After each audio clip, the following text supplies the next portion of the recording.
Good afternoon. It is Monday, July 14th, about 4:50 p.m., and we have a quorum of members present in the chamber. I'm calling this Human Resources Committee meeting to order. Our first item is approval of June 9, 2025 minutes. They're in your packet. Any concerns? Go ahead. I see one teeny tiny thing. On the paragraph before closed session, instead of jobs, it says sobs.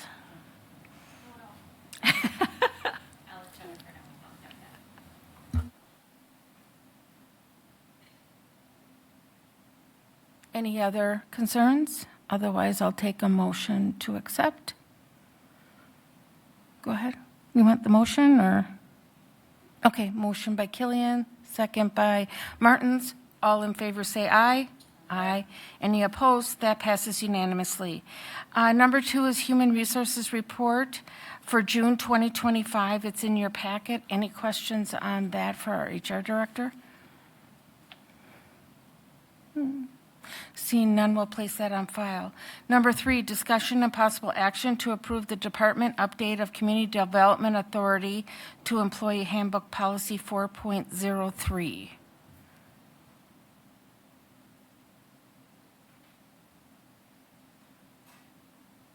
Yes, at the request of the Director of Economic Development, he had requested that we remove the specific maintenance call-out and change it to the Community Development Authority in order to be more representative of the entire department with respect to summer hours and alternate hours.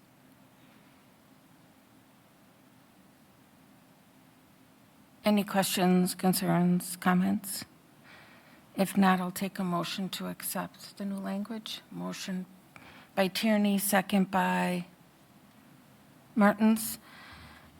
All in favor say aye.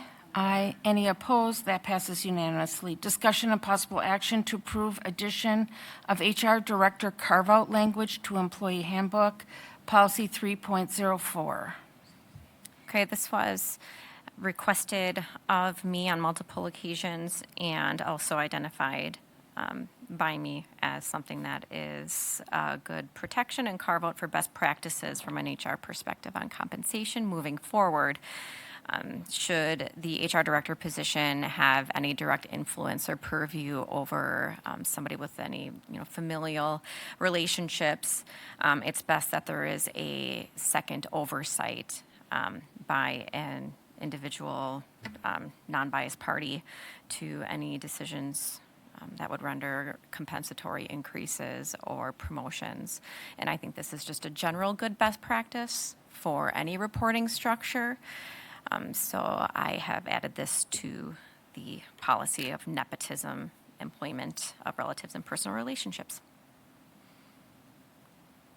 Any questions, concerns?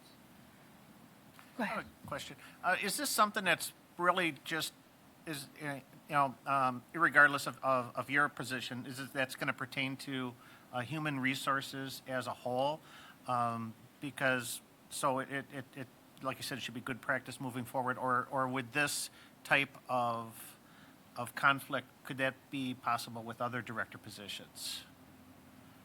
I would say this is unique in that we have policies that are direct relationship, and this is a department head that has no reporting oversight over another department head. So the city assessor is a head of a department, HR director is the head of a department, and that is a unique scenario. Any other scenario,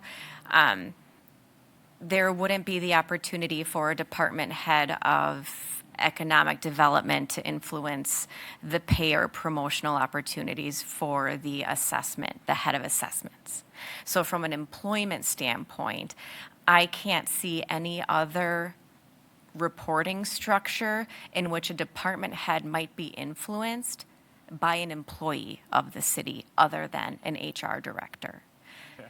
And in the outside world, that might not be the case, and those protections are provided in other statutes. But as far as employment goes, we already have a carve-out for reporting structures where you can't have a department head that has family underneath them in any capacity reporting up to them in their own department. Okay. And if it were a different department, there wouldn't be a conflict.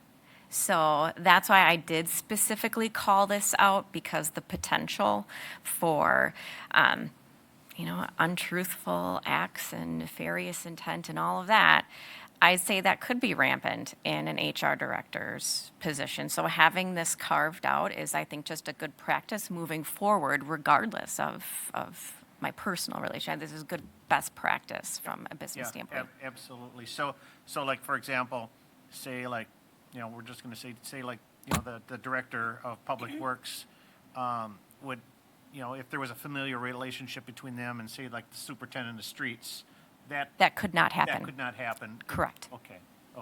But since this is unique because we're all on the same, these are two positions on the same tier, that there would be, but they're in different functions. And additionally, the HR director has direct oversight Yes. over compensation of the city assessor role. Whereas for your example, the, DPW, director of or Public Works and Utilities, does not have any financial responsibilities over the economic director position. So there's really, even there, not an employment influence that could potentially happen. Yeah, so this is a good practice, irregardless of what kind of relationship there is between the two individuals. Correct? Okay, thank you. Yes. I just wanted to say that I appreciate the fact that this was brought up to you, and it could have made many people uncomfortable, and you never got defensive, and you just forged ahead and did what was necessary to make this appropriate so there'd be no bad optics, and that was the right thing to do. Thank you. Thank you. If it would have been me on the opposite side, I would have had the same concerns. Any other questions, concerns?